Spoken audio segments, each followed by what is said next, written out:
أيها الذين آمنوا اذكروا الله ذكرا كثيرا وسبحوه بكرة وأصيلا هو الذي يصلي عليكم وملائكته ليخرجكم من الظلمات إلى النور وكان بالمؤمنين رحيما۔ اے ایمان والو، اللہ کو بہت یاد کرو، صبح اور شام اس کی پاکی بولو، وہی ہے کہ درود بیچتا ہے تم پر، وہ اور اس کے فرشتے، تمہیں اندھیروں سے اجالے کی طرف نکالے، اور وہ مسلمانوں پر مہربان ہے۔ اس آیہ مبارکہ میں اللہ تبارک و تعالی نے اپنا خوب خوب ذکر کرنے کا حکم ارشاد فرمایا۔ ذکر کیا ہے؟ اللہ کو یاد کرنا، یہ ذکر الہی ہے۔ یاد الہی کو ہی ذکر الہی کہا جاتا ہے۔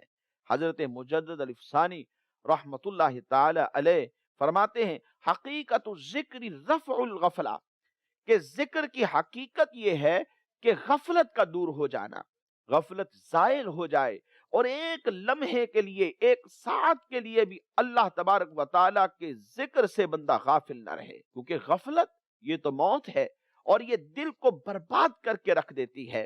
حدیث میں فرمایا، الشیطان جاثم علی قلب ابن آدم فَإِذَا ذَكَرَ اللَّهَ خَنَسَ وَإِذَا غَفَلَ وَسْوَسَ، کہ شیطان اولاد آدم کے دلوں پر قبضہ جما لیتا ہے، بس جب بندہ اللہ تبارک و تعالیٰ کا ذکر کرتا ہے، اللہ کو یاد کرتا ہے، تو یہ بھاگ جاتا ہے، اور جب بندہ غافل ہو جاتا ہے، غفلت کو اختیار کرتا ہے، تو وہ اس کے دل کے اندر وسوسہ ڈال دیتا ہے۔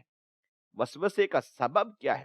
علامہ قاری رحمت اللہ تعالی علیہ فرماتے ہیں، کیا وسوسہ سبب ہے غفلت کا، یا غفلت سبب ہے وسوسے کا؟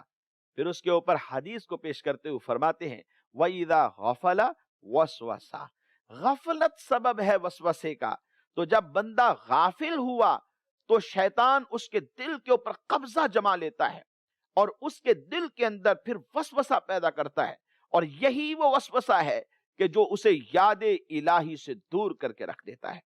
حدیث